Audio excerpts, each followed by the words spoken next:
Yes, Honorable Asensu Boachi, you have the floor. Thank you. Thank you, Mr. Speaker, for the opportunity to contribute to the debate on the 2025 Media Fiscal Policy Review, particularly on the important subject matter of road development. Mr. Speaker, as a former Minister for Roads and Highways, and also a member of the Roads and Transport Committee, I've had the opportunity to carefully look at the list of projects presented under what the government calls the Big Push Program. And I must say, Mr. Speaker, with the greatest of respect, this so much talked about push is neither balanced nor big nor strategic. I say this because, Mr. Speaker, I believe strongly that it's just a political program rather than economic efficient program. One, Mr. Speaker, the list of programs of roads is heavily skewed towards certain regions in the country, completely neglecting Greater Accra region and Ashanti region. Mr. Speaker, these regions are the most urbanized regions. They are the most or the densely populated regions. The two regions alone, Mr. Speaker, account for over 35% of the Ghanaian population and the heartbeat, the economic heartbeat of our country. And if you are embarking on a road program to promote economic development and you conspicuously eliminate these particular regions, how are you going to explain this to Ghanaians? Mr. Speaker,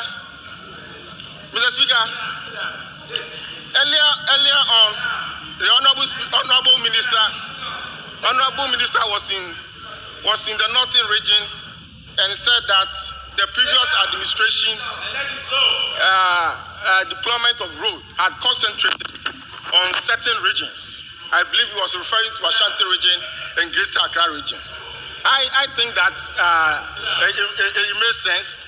But he went ahead that this time he is going to go ahead and also do other regions in terms of the roads.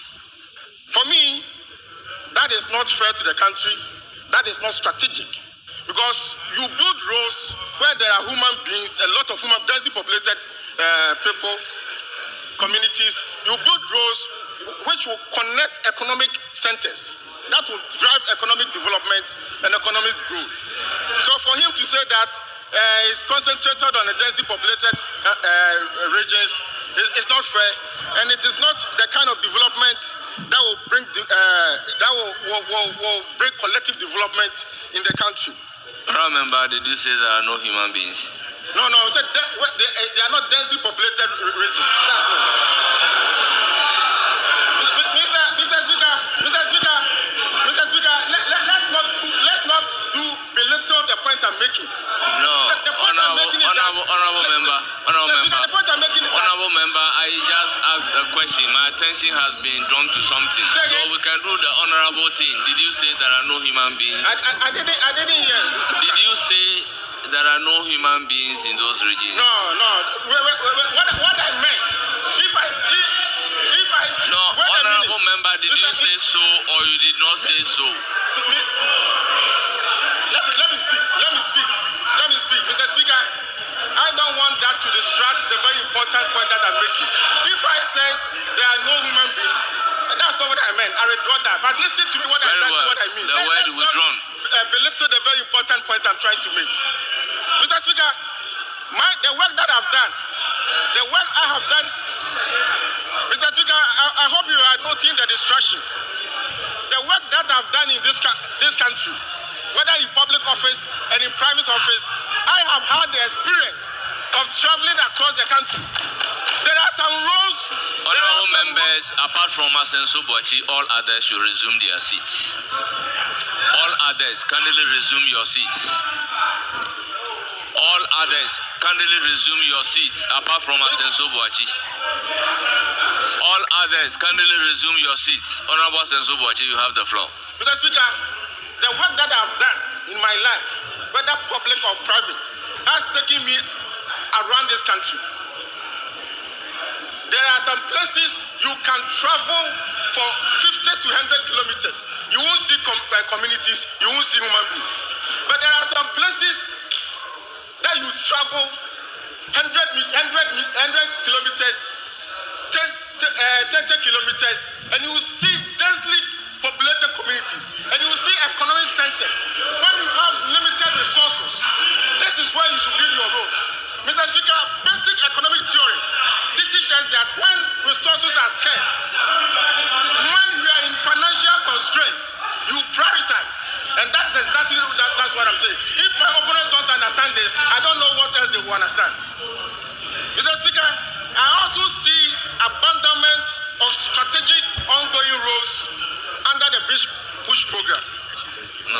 Mr. Speaker, the Honorable Minister of Roads today rightly acknowledged that the Accra-Kumasi Road is the most, as a planner, I will call it the most important road in the country. The roads with the most traffic. And already, as a result of efforts to bring interventions to increase mobility and enhance traffic flow, there are a series of interventions on that corridor. One of such intervention is the rehabilitation of the existing road. Many parts are deteriorated. I'm an MP from Kumasi. Every week I'm on the road. There are interventions going on that particular road. As I speak, the big push did not capture. Mr. Speaker, another area that the big push did not capture is the ongoing bypasses. There are 4 important bypasses going on. One at Osino, one at Enyem, one at Enyesi, one at Konongo. Mr. Speaker, yesterday I came from Kumasi, and when I reached Konongo, I spent over 2 hours in traffic in Konongo. It's because of this reason. That is why the interventions are being implemented. Listen to me. It's because of this that is why the interventions are being implemented. As we speak, these bypasses has achieved very significant achievement rates. For instance, bypass from Osino, the southbound, has achieved 78%. Osino northbound, 68%. And Yinem bypass, 58%. And Yinem bypass northbound, 100%. So they have all achieved significant completion rates.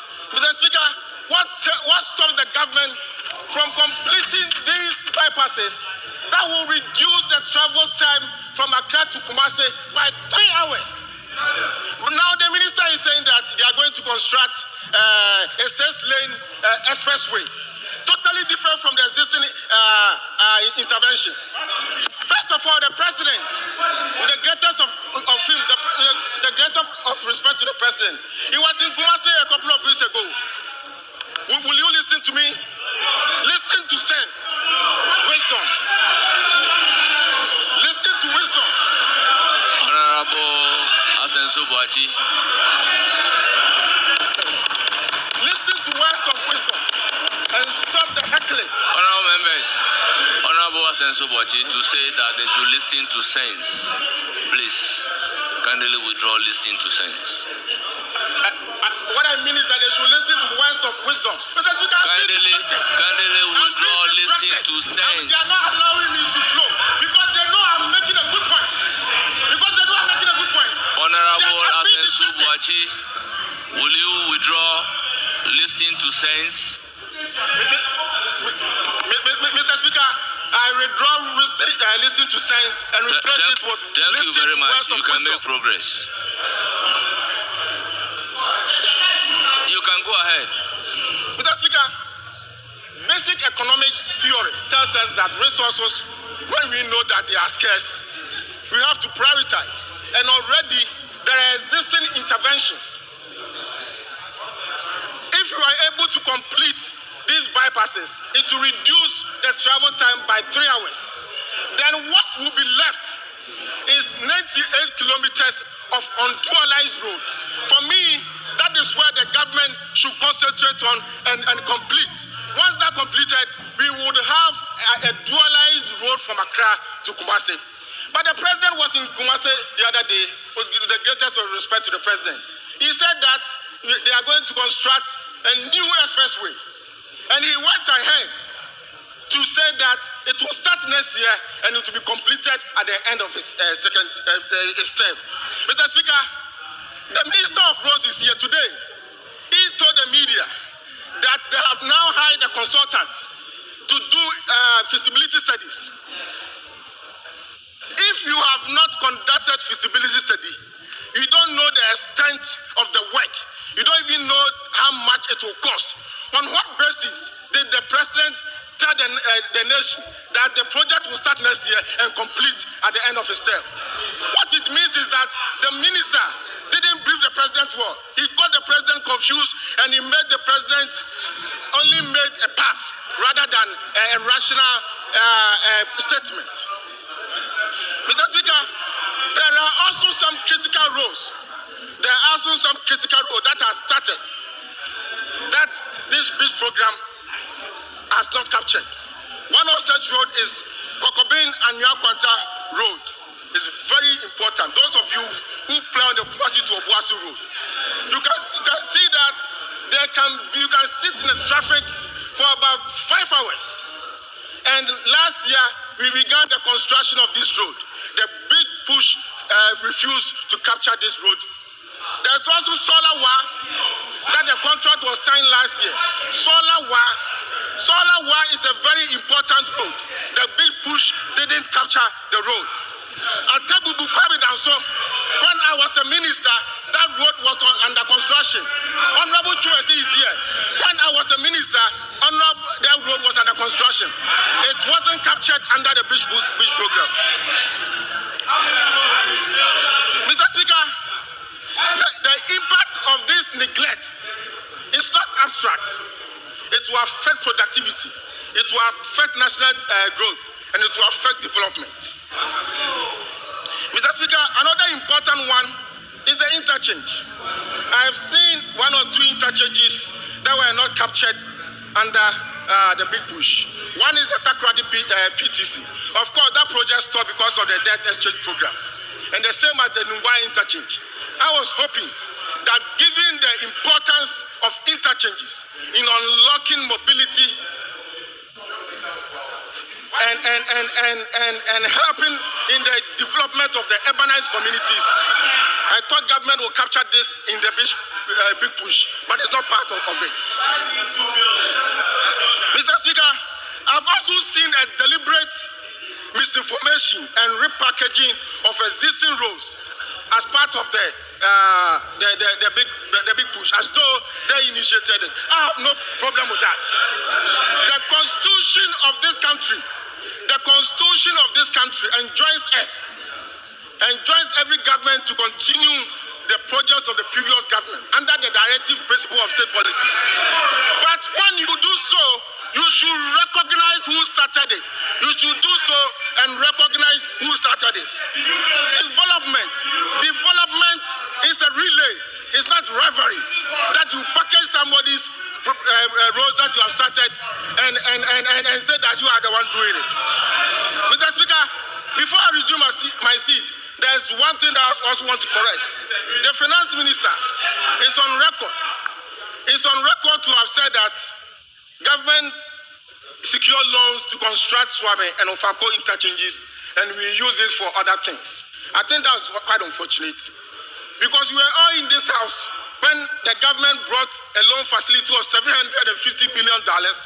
At that time, the finance minister was either the chair of the finance committee or the minority leader. So he was part and parcel of the process. That facility was not for Ofanko project alone. It was not for Swami interchange alone. It was a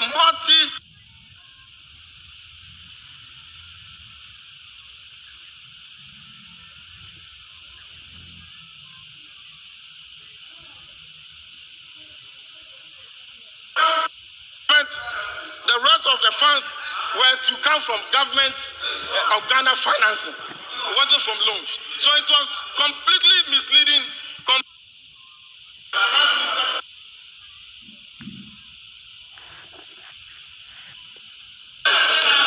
Honourable member, your time is up.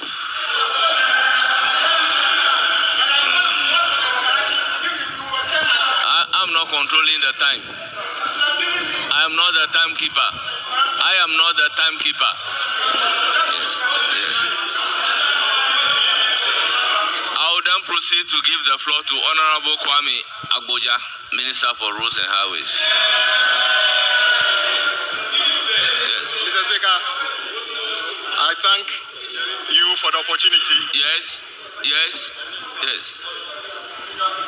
Thank you very much, Speaker. I saw the way the Roads Minister sat down quietly to listen to the submissions by the former Roads Minister. The interjections were too many.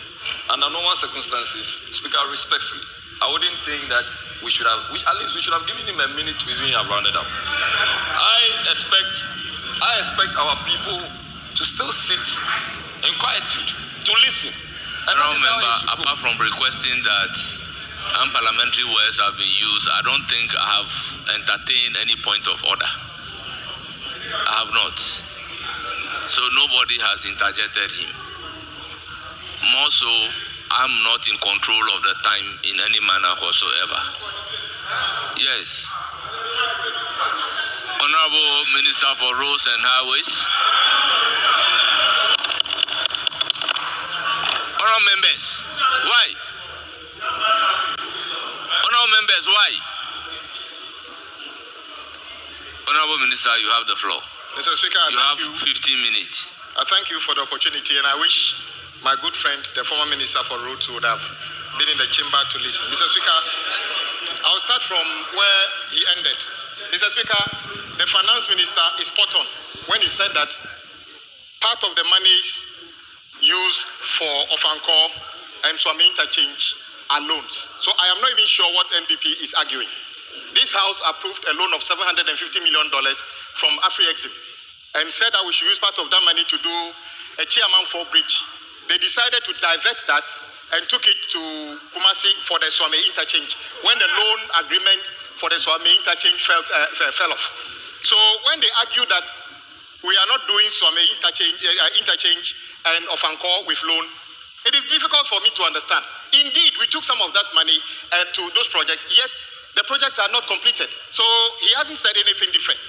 The Finance Minister didn't say that those projects were 10 key projects to be done by a loan. He says that you took a loan, you paid for those projects partly from the $750 million Afri-Exim money. And that is factual. So he hasn't said anything that is wrong.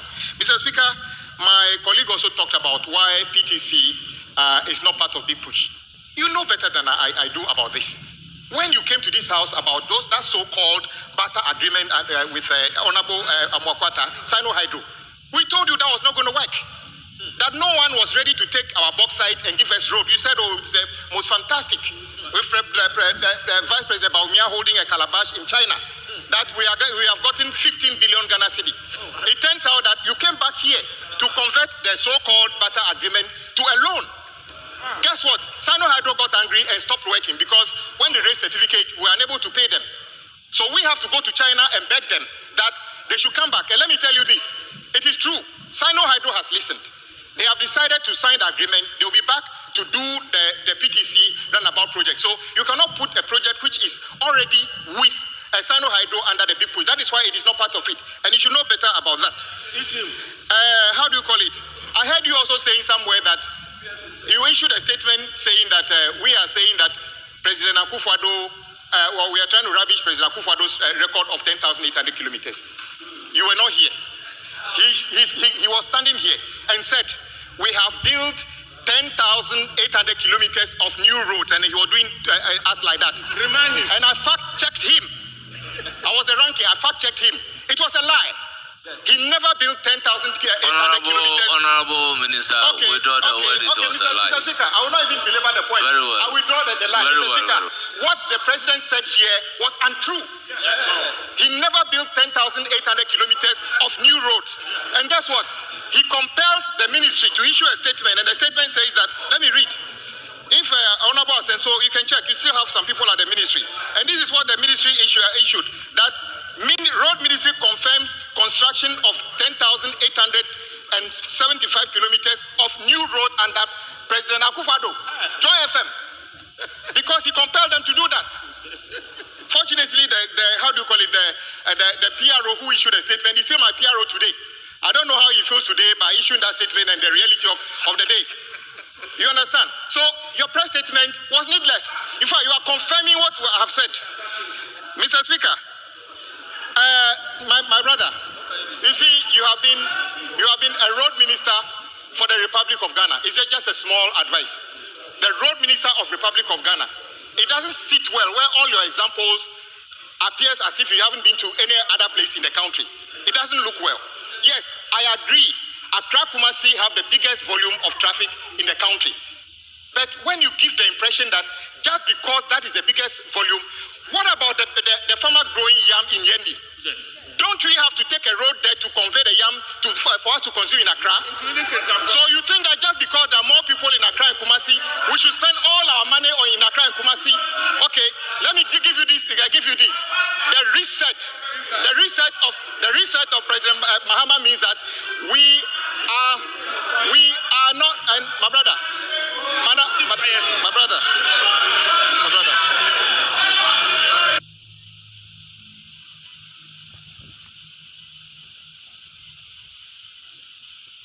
Please, Honorable Bondi, resume your seat. Honorable Bondi, resume your seat. Honorable Minister, you have the floor. Mr. Speaker, my good friend, the road minister, should just learn, former road minister, should just learn from his leader. Before I took the podium, he advised that when you were speaking, I never even moved my body. I listened to you. You were taking notes. Just, you see, I don't know why you are feeling uncomfortable. Just stay calm. Let me tell you this.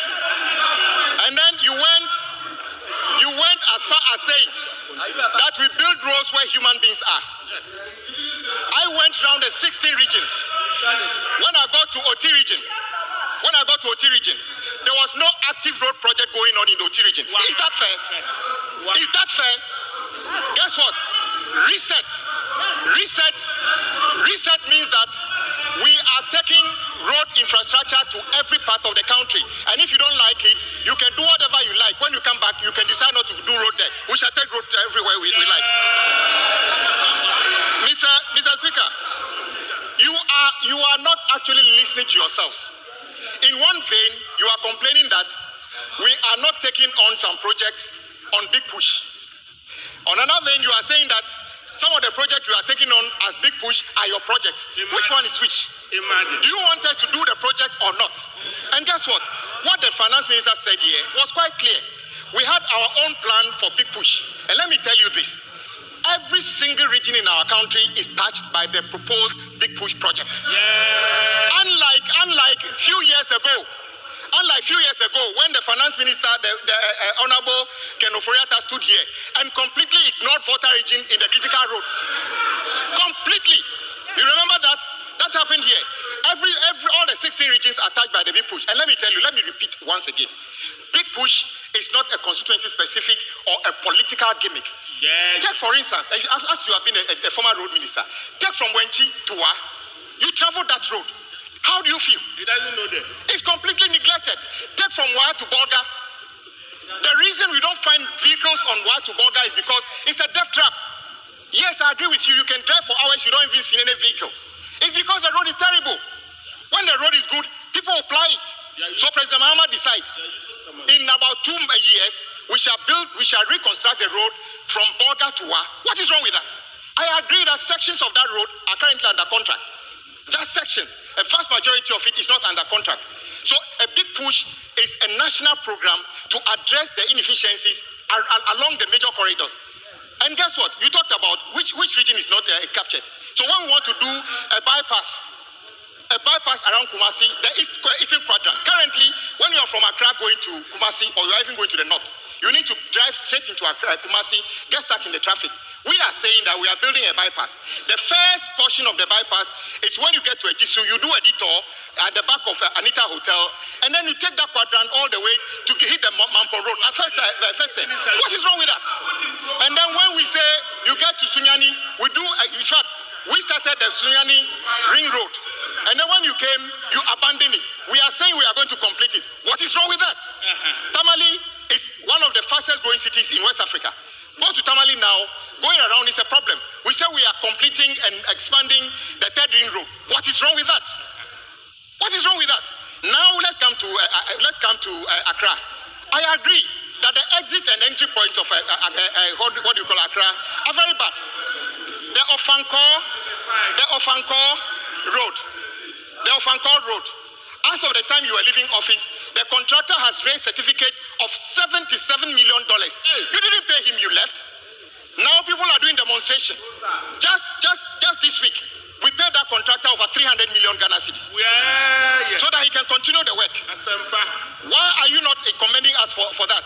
And then we are saying that since we don't have any dedicated fund, we are putting that project as an additional burden on the big push. And you don't like it? And then you go to Kaswa Winneba. Of course, the money has run out. The worst that will happen is that the contractor will leave site. President Mahama does not want any of those projects to be abandoned. He said carry it on as additional big push project. You don't like that?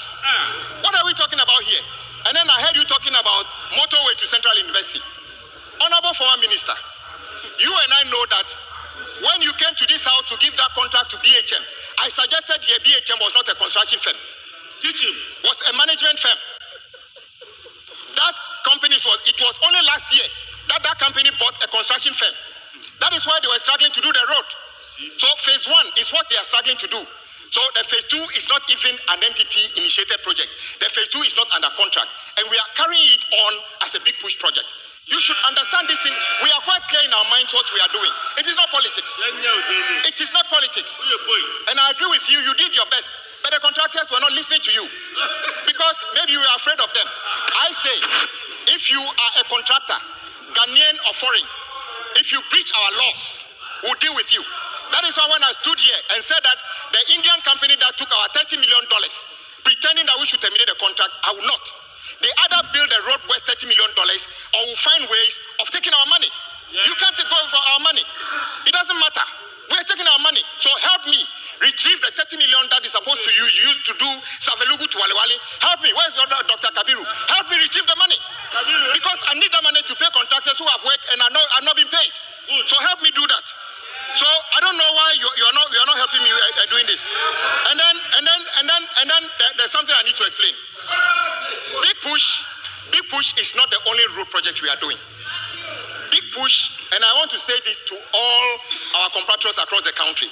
Big push is a special vehicle to address the interconnectivity of our regions to our national capital.